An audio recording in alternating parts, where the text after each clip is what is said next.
Hôtel pas tous, bienvenue sur la chaîne des panafricanistes par essence, par conviction et par excellence.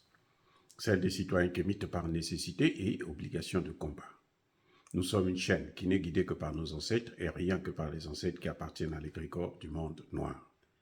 Par conséquent, nous ne croyons en aucun Dieu venu de l'étranger. Toutefois, cette vidéo n'est aucunement destinée à inciter à la haine ou à la violence, car nous menons un combat qui est d'abord et avant tout spirituel, intellectuel et démocratique. Ensuite, il est politique, géopolitique et géostratégique. Contre l'impérialisme, le colonialisme, le néocolonialisme et l'endocolonat, qui sont tous qualifiés de crimes contre l'humanité.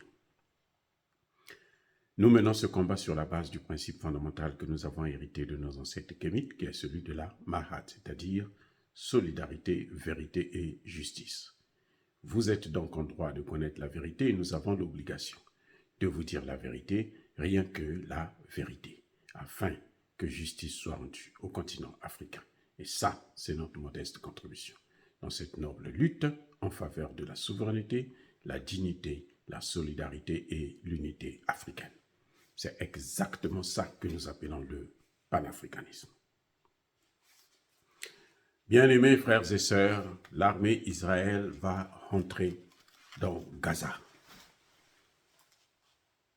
Eh oui, l'armée Israël est maintenant prête. L'intervention militaire est imminente. La riposte n'est pas finie. Elle ne s'arrête pas par des bombardements de la ville de Gaza, mais l'armée israélienne va rentrer.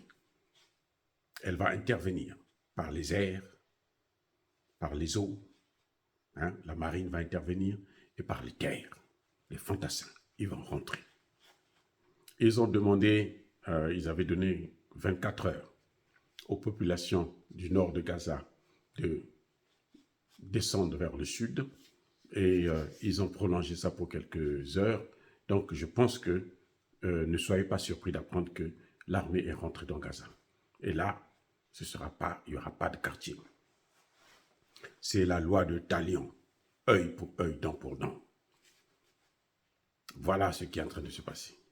Maintenant, nous apprenons que les armes et ça, c'est très important de le savoir, les armes que le Hamas utilise, selon les services d'information russes, sont des armes occidentales.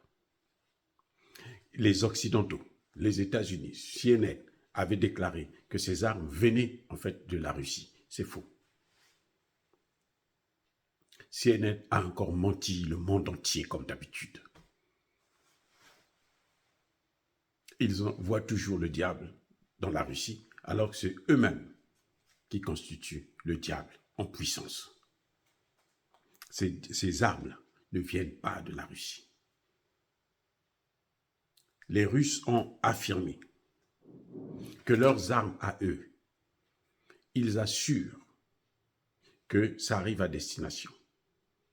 Donc ils contrôlent avant la livraison et ils contrôlent après la livraison. À moins que celui qui reçoit puisse lui-même faire le choix d'aller vendre. C'est autre chose. Mais eux, ils contrôlent bien le suivi. Ceux qui ne contrôlent pas leurs armes, ce sont les Occidentaux. Vous ne pouvez pas contrôler avec des terroristes. Regardez par exemple ce que la France donne aux terroristes dans le Sahel. Ils ne peuvent pas contrôler aussi quand ça arrive, si ça arrive dans leurs mains, et que c'est qu'ils font de ça. Ils ne peuvent pas. Eux, ils savent seulement qu'ils ont donné, puisqu'ils savent que les autres vont les utiliser. Donc, les armes ne sont pas des armes de fabrication russe. Ce sont des armes de fabrication occidentale.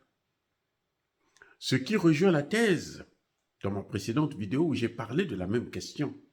J'émettais une hypothèse, je dis, si les armes, 40% des armes que les Occidentaux donnent à l'Ukraine arrivent sur le terrain, seulement 40%, donc les 60% là vont où? Ça ne peut pas aller en Afrique. L'Afrique serait aujourd'hui envahie. Il y a une partie qui va en Afrique, mais il y a une autre partie qui qui est allé en Palestine, dans les territoires occupés,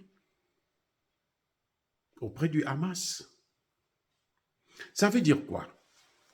Ça veut dire que ce sont les Occidentaux eux-mêmes qui ont créé cette guerre. Ce sont les Occidentaux qui sont à l'origine de cette situation. Vous demandez à la branche armée de la Palestine, des territoires occupés, vous leur donnez des armes. Vous pensez qu'ils vont faire quoi avec ça? Ils vont manger ça? Mais ça va être pour attaquer Israël. Mais vous savez aussi qu'ils ne peuvent pas occuper Israël. Ils ne peuvent pas vaincre Israël. Et que la riposte d'Israël ne se fera pas attendre. Et elle sera forcément disproportionnée. Mais ça veut dire que c'est une volonté d'embraser le Moyen-Orient. C'est une volonté d'exterminer les Gazaouis. C'est vraiment une volonté d'étendre la colonisation, s'il le faut. Eh oui.